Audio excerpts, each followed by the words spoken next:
अस्सलाम वालेकुम। उम्मीद है आप लोग खैरियत से होंगे। कानून से आगाही हर शहरी का बुनियादी हक है। तो आज जो चीज़ मैं आपके इल्म में लाना चाह रहा हूँ, जो कोशिश कर रहा हूँ कि आपके इल्म में भी आ जाए, तो आज के एक मामले में एक साहब हमारे पास आए। उन्होंने बताया कि उनके कोई अंकल हैं, उनकी एक्सीडेंट में वफ़ात हो गई थी। तो अब वो उनके साथ कोई राज़ीनामा भी हो गया, तो वो दियत की रकम जो है वो देने को तैयार हैं। और वो उन्होंने बताया कि जो मेरे अंकल थे जो फौत हो गए, वो उन्होंने कुछ कर्ज लिया हुआ था किसी से, और एक उन्होंने वसीयत भी की हुई थी। तो आया अब उनकी कुछ जायदाद भी है और बैंक में भी कुछ पैसे हैं, चीज़ें हैं। तो अब ये किस तरीके से इसकी तकसीम का अमल जो है ना वो होगा कि वो दियत की रकम भी मिल रही है और ये भी चीज़ें हैं, तो इसको किस तरीके से वो किया जाएगा। तो मैं आपकी मालूमात के लिए ये बताऊं कि सबसे पहले तो बताऊं कि जो मरने वाला होता है वो जो कुछ भी छोड़ के जाता है, जायदाद हो, मकान हो, बैंक बैलेंस हो, गाड़ी हो, बैंक में पैसे हों, वो जो भी छोड़ कर जाता है वो तरका कहलाता है।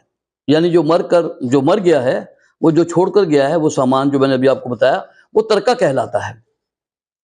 अब इसके अंदर आपने बताया कि उनका कोई ज़िम्मे कर्ज भी था और एक वसीयत भी की हुई थी और कोई दियत की रकम भी मिलने वाली है। तो इसमें मैं आपको वजाहत करूं कि नबी पाक सल्लल्लाहु अलैहि वसल्लम का फरमान है कि जब तक कर्ज अदा नहीं होता तो मैयत की जो रूह है वो हवा में मुअल्लक रहती है। यानी ये बात उन्होंने हमें बताई। तो यानी सबसे पहले तो ये होगा कि जो मैयत है, मरने वाला है, उसकी जो भी जायदाद है या जो कुछ भी है उसमें सबसे पहले उसका कर्ज अदा होगा, और कर्ज के बाद फिर जो उसकी वसीयत है फिर उस पर अमल दरामद होगा। और दूसरी बात मैं आपको बताऊं कि जो दियत है, बल्कि एक और भी चीज़ मैं आपके साथ शेयर कर दूं कि चलिए पहले वही बता देता हूँ आपको। जो चीज़ इंसान छोड़कर मरता है वो तो होता है तरका, लेकिन जो एक्सीडेंट में फौत हुए हैं, जो वो दियत उनको दे रहे हैं, दियत जो है वो तरका नहीं है, क्योंकि दियत जो है वो जो उनको मिल रही है वो उनके मरने के बाद उनका खून बहा है। यानी दियत का मतलब होता है बहना, तो यानी ये खून बहा है, यानी ये तरका नहीं है। दियत जो है तरका नहीं है। अब लेकिन इसकी जो तकसीम है वो जो है वो बाकायदा तरके के असूलों के मुताबिक ही होगी वारसान के अंदर।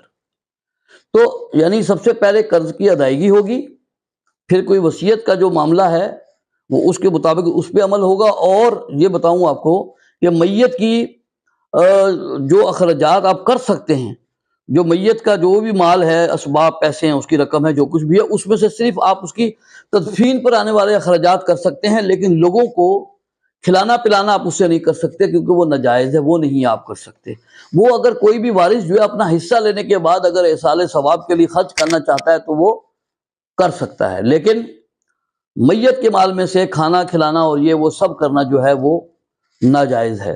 तो यानी सबसे पहले कर्ज की अदायगी होगी, फिर वसीयत के मामलात होंगे, और दियत का मैंने आपको बता दिया कि वो दियत जो है वो तरका नहीं होता, वो सिर्फ खून बहा है, उसकी एक कीमत है, जो कि तकसीम ऐसे ही होगी जैसे तरके के असूलों के मुताबिक जो शरई तकसीम होती है उसके मुताबिक होगी।